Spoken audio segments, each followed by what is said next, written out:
Sir. अरे कौन हो तुम? यहाँ कैसे घुसे चले आए? अभी टाइम बचा है ना सर, मेरा नॉमिनेशन स्वीकार कीजिए please sir. Aadhaar card page 4 sir. Local resident signature page 8 sir. Documents okay. Thank you sir. Photo क्यों ले रहा है बे? अपनी सेफ्टी के लिए सर। मुस्कुराइए प्लीज। मैं शपथ लेता हूं कि मैं एक कर्तव्यपरायण नागरिक बनूंगा और लोगों के कल्याण। नॉमिनेशन वापस लेने की बजाय एक और भर दिया। जितना जल्दी तू ऊपर आया है उससे भी जल्दी नीचे गिरेगा। हो गया? अब मेरी सुन। क्या? जब बेईमान आदमी गिरेगा ईमानदार बढ़ेगा। क्या मतलब?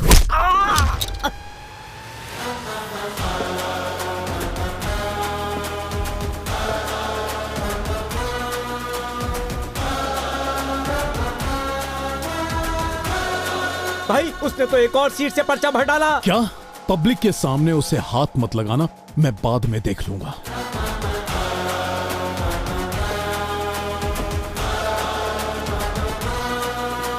चलो।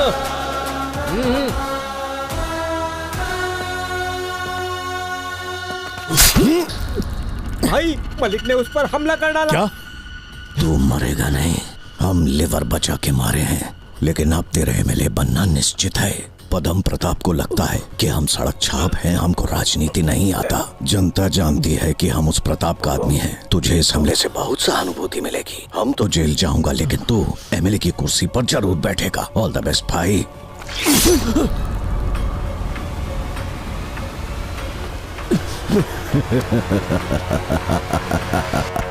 ट्यूशन मास्टर को किसी ने चाकू मार दिया। हमारे मास्टर को किसी ने चाकू मार दिया। कौन मारा? पता नहीं क्यों मारा।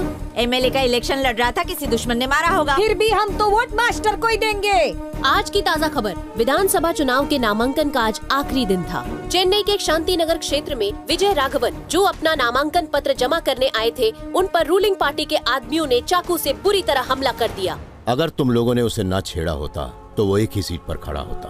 अब तो वो 2 जगह से खड़ा है। अगर इलेक्शन से पहले हमने उसे मारा तो मीडिया हमारी पार्टी की धज्जियां उड़ा डालेगी। इलेक्शन का समय, चुनाव होने तक हरकतों पर लगाम लगाओ। वो सिर्फ तब तक जिंदा है जब तक रिजल्ट घोषित नहीं हो जाते। आप टेंशन मत लो। तमिलनाडु के 234 क्षेत्रों में मतदान शांतिपूर्वक हुए। लोग बड़े उत्साह के साथ वोट डालने पहुंच रहे हैं। अनुमान है कि शाम तक 70% मतदान होगा। काउंटिंग कल से शुरू होगी और चुनाव के नतीजे अगले हफ्ते सोमवार तक घोषित कर दिए जाएंगे। दोनों ही पार्टीज में बराबर उत्साह देखने को मिल रहा है और नतीजा आपके सामने जल्द घोषित होगा। अरुणा, कहाँ है तेरा लाल? तुम दोनों के एनकाउंटर के आर्डर आए। अब की बार कोई झोल ना, उसके लिए मेरे को आना पड़ा।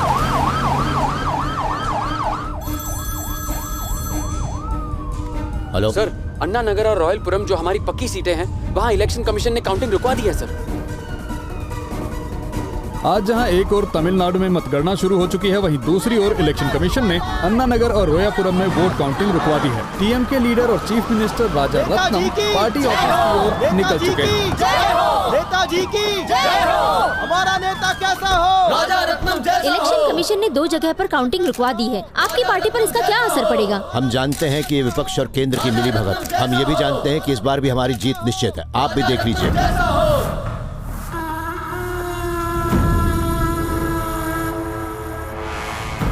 कांचीपुरम, धर्मापुरी, रानीपेट और वेल्लूर में हम 15 सीटों से पीछे हैं। सर, आंकड़ों के अनुसार दोनों पार्टियां लगभग बराबर ही चल रही हैं। काउंटिंग क्यों रुकवाई गई है? मुझे कानूनी दांव पेच मत सिखाओ। स्टे ऑर्डर कैसे आया?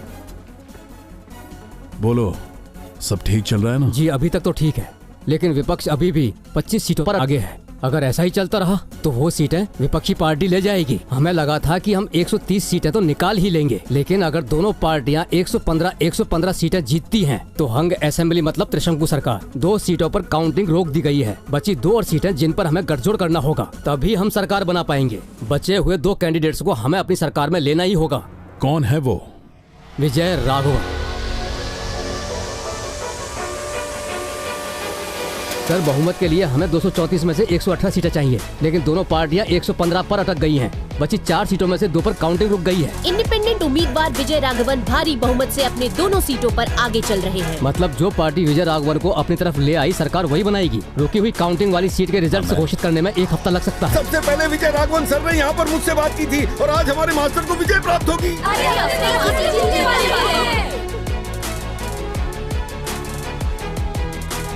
क्या हो गया?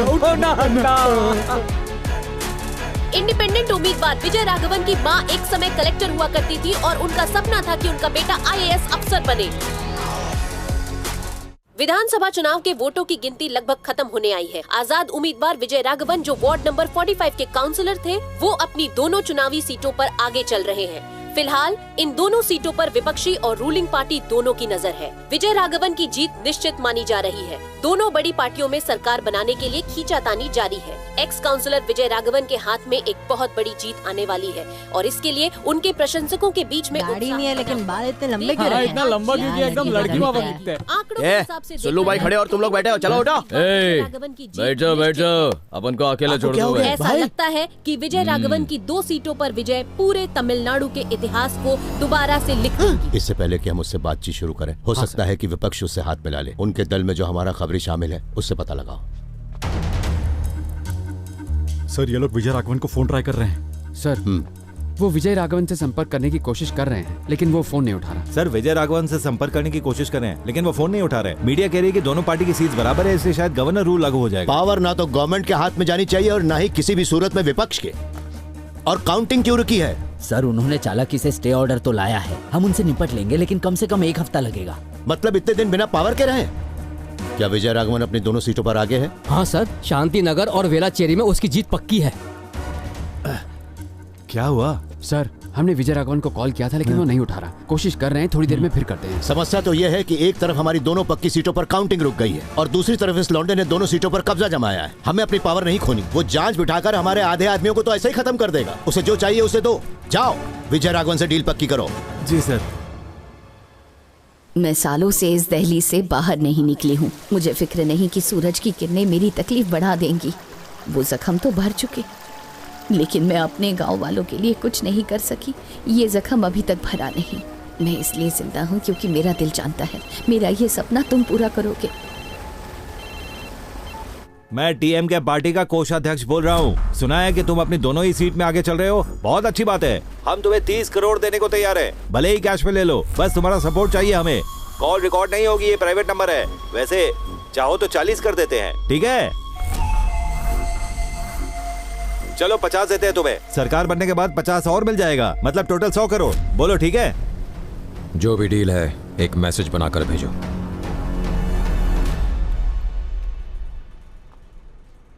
बहुत शाना है, मैसेज करने को बोल रहा है।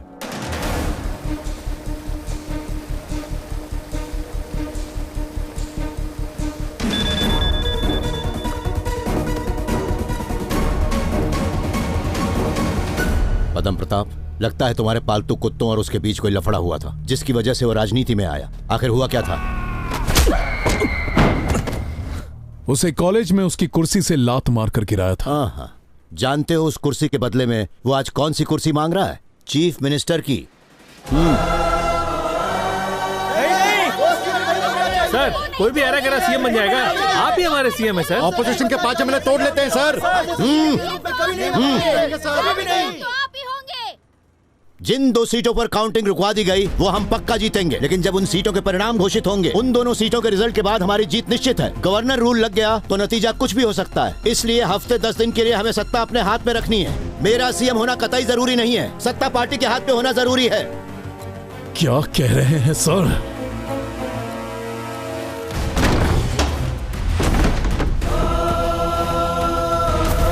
लगता है कि विपक्ष उसे सीएम की कुर्सी दे रही है।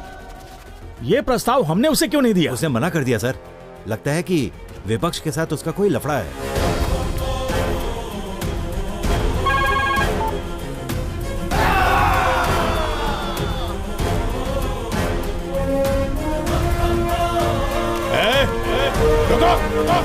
रुको, अरे रुक, उसको मत मार।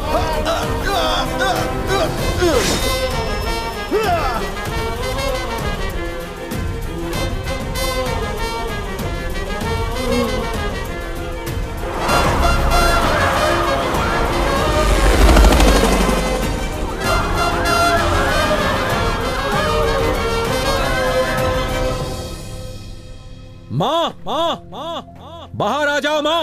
विजय राघवन अपनी माँ का एक काम करेगा क्या? माँ, तू एक दिन कलेक्टर बनेगा ना?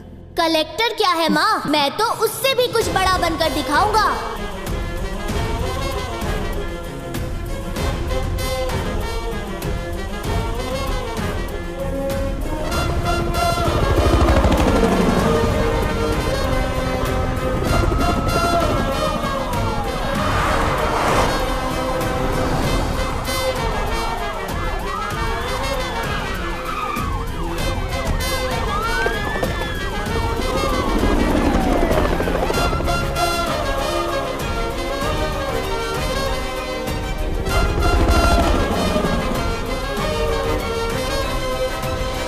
तेरे किए एक एक गुनाह की सजा तुझे आज से मिलना शुरू होगी।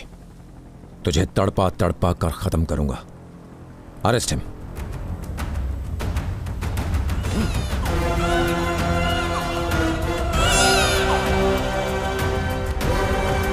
उसके पास कोई अधिकार नहीं होंगे।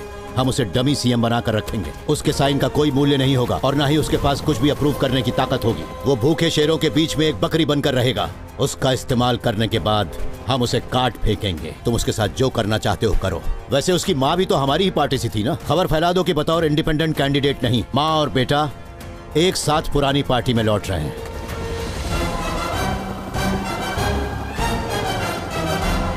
क्यों पदम प्रताप, तुम तो उसे बहुत अच्छी तरह से जानते हो ना। ये हैंडल तो हो जाएगा ना। है तो सीधा साधा आम आदमी। हम सांप सीढ़ी का खेल खेल रहे थे, लेकिन मैंने उसे जब जब डसा वो गिरने की बजाय सीढ़ियों पर चढ़ता गया। देखने में बहुत सीधा लगता है, लेकिन मौका मिलते ही पलटवार करता है। बच्चा आखिरकार नेता बन ही गया। आने दो सर, हम देख लेंगे।